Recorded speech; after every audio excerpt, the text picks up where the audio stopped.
So last video, we started talking about pointwise convergence of functions. And this was a pretty natural definition. It mimicked our notion of convergence for vectors, but we saw that it had some slightly uncomfortable properties. We could have a really nice sequence of functions fn converging to f, and that function f in the limit might not have a whole lot to do with the individual fn's. So for example, the fn's could all be uniformly continuous, but f would not be continuous at all. The derivatives fn prime might not converge to f prime even if everything is differentiable, and the integrals fn might not converge to the integral of f, again, even if everything is integrable. So that's not so great for us. It would be much better if we could sort of take formulas for the fn's and take limits of those formulas as well. And so what we end up doing in order to allow us to do that type of thing and to allow us to get formulas for the limiting object f is to replace our weak notion of convergence, pointwise convergence, with a stronger condition called uniform convergence. Now, we've done something like that before. We've talked about pointwise continuity and uniform continuity, and you might notice that the definitions, and indeed some of the proofs, are going to be pretty similar. These definitions are a little bit long, so I'm going to just quote from the lecture notes here. Suppose that a sequence of functions fn converges to some function f. We say that it converges uniformly if, for every epsilon, there exists some capital N, so that for all little n bigger than capital N and all x in A, the difference between fn of x and f of x is less than epsilon.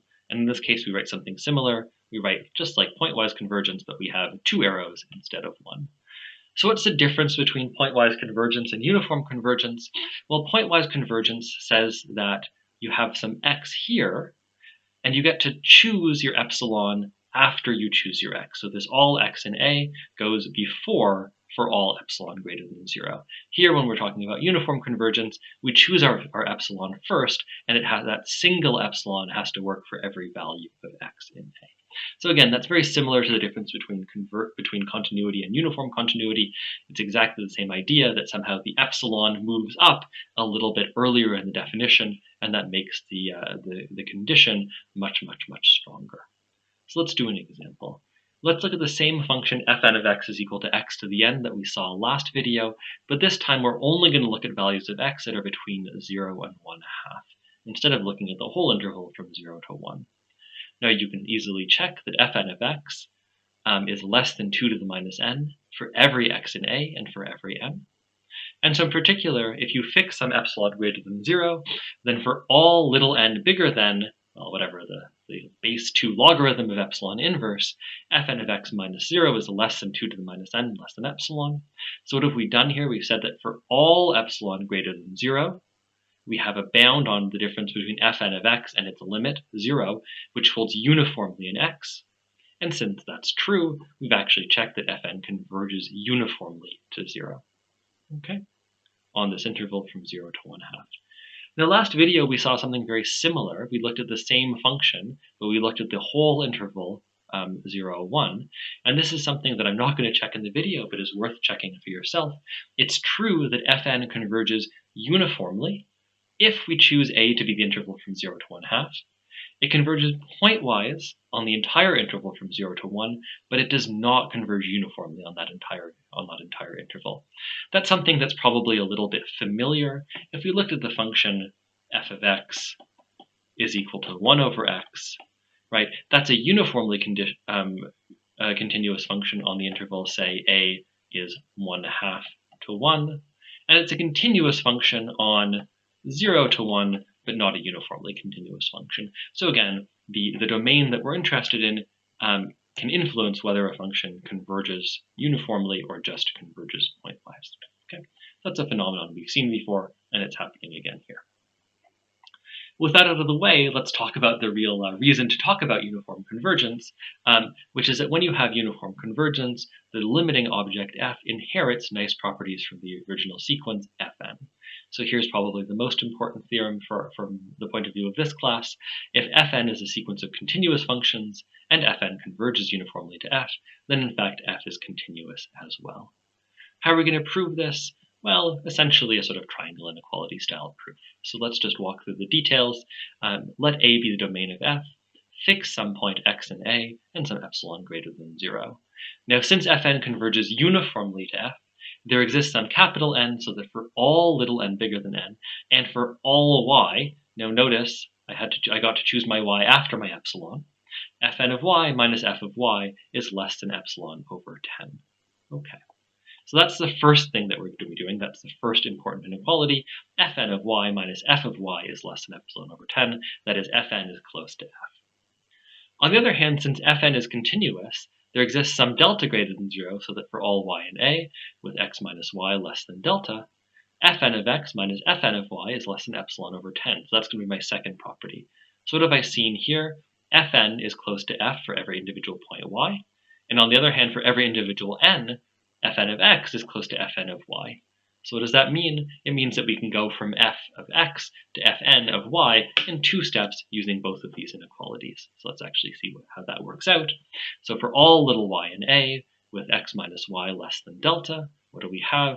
F of x minus f of y is equal to, well, the usual sort of telescoping sum identity, f of x minus fn of x plus fn of x minus fn of y plus fn of y minus f of y. And then we break that up using the triangle inequality into 3 individual differences. And we recognize, hey, this first difference here, fx minus fn of x, that's exactly the type of thing that we bounded here with inequality 1 using uniform convergence. The second part here, fn of x minus fn of y, that's what we bounded here using continuity. And the third term is again looking at fn of y minus f of y, so that's what we bounded with uniform convergence. So when we put together those 2 bounds on these 3 terms, we end up checking that all 3 of them are less than epsilon over 10, and so in particular the sum is less than epsilon. If you look at what I've just done here, I've shown that for all y in A with x minus y less than delta, the difference between f of x minus and f of y is less than epsilon, and that's exactly what I needed to check in order to confirm that f was indeed continuous. Okay, so that's sort of a long-ish proof, but hopefully one that's not terribly unfamiliar at this point in the course, right? We're using our favorite telescoping sum idea.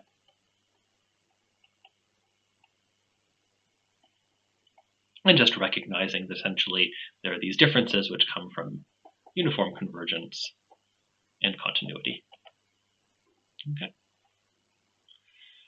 All right, so that was sort of the most important property, I think, from this course, but there are some other 4 properties which it turns out are going to be even more useful if you continue on in analysis. So probably the one that gets used the most frequently is the following. If fn is a sequence of continuous functions on the interval ab, and fn converges uniformly to f, then the integral of fn also converges to the integral of f. Now this isn't maybe quite as strong as we might hope. Here we're assuming that the fn's are in fact continuous, so we're assuming more than uniform continuity. It turns out you sort of need something along those lines. If you don't have something like this, you can in fact run into trouble with this type of theorem, but as long as you have continuity, we're going to be okay. So how do we do this? Well, the first thing to notice if you look at that theorem is that we assume something about fn, but we didn't actually assume that this thing exists, that the integral of f exists, but it turns out actually it does. So each of the fn's are continuous, and we certainly know that continuous functions are integrable. The previous theorem told us that if fn's were continuous and they converged uniformly to f, then in fact f was continuous as well, so f is integrable as well. All right, so at least all of these integrals exist, so that's good, and also fn minus f is integrable as well. Okay, so that's good. We have quite a few integral functions floating around, and we can start doing calculations. So using effectively the triangle inequality for integrals, we notice the following. The difference between these integrals of fn and f is less than the integral of the absolute value of fn minus f, which is less than b minus a times the supremum of fn of x minus f of x. So that looks pretty good at this point. This thing here is just a number, and since we have uniform convergence of fn to f, we might hope that that supremum is actually going to get small as n goes to infinity. So let's just check that that's actually true. Fix epsilon greater than 0. Since fn converges uniformly to f, there exists some capital N so that for all little n bigger than n, this supremum of fn of x minus f of x is indeed less than epsilon over 2b minus a. Applying this bound with star 1 here, what do we conclude? We conclude exactly that the difference between the integral from a to b of fn and the same integral for f is less than b minus a times the supremum, which is less than epsilon over 2. Since that's true for all epsilon, indeed we've checked that this integral here is 0, converges to 0. Okay.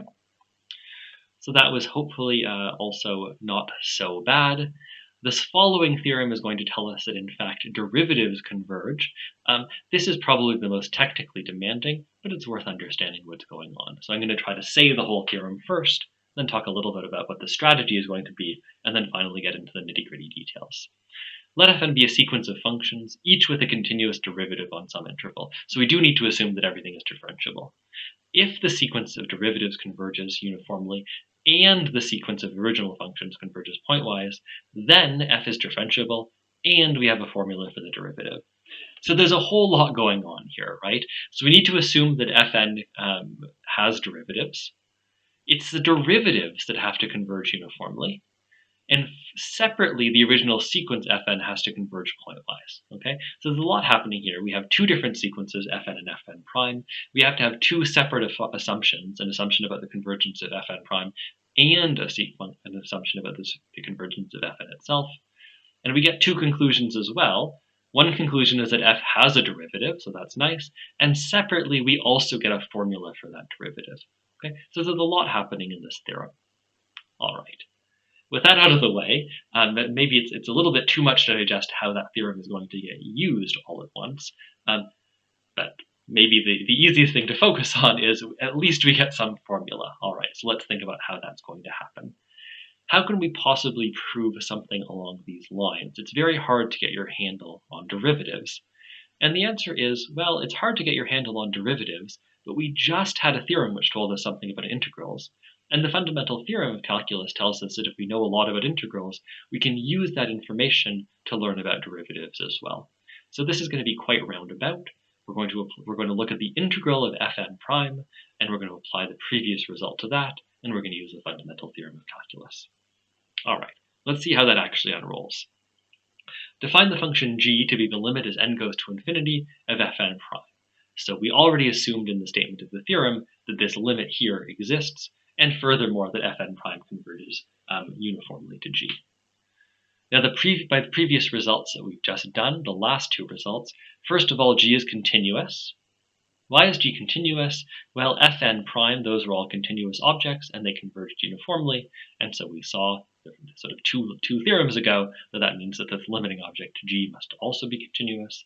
And second of all, for all little x in the interval ab, the integral from a to x of fn prime of fn prime converges to the integral from a to x of g. So that's just applying the previous theorem, the one we just proved, to the convergence of integrals.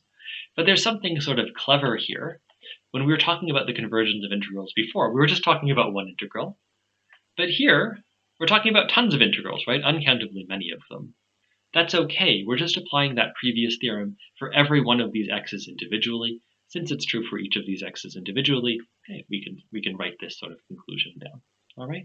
So that's sort of a funny and rather nice thing that we often think about integrals being one object, but here we're actually thinking about a whole lot of integrals and talking about them all simultaneously.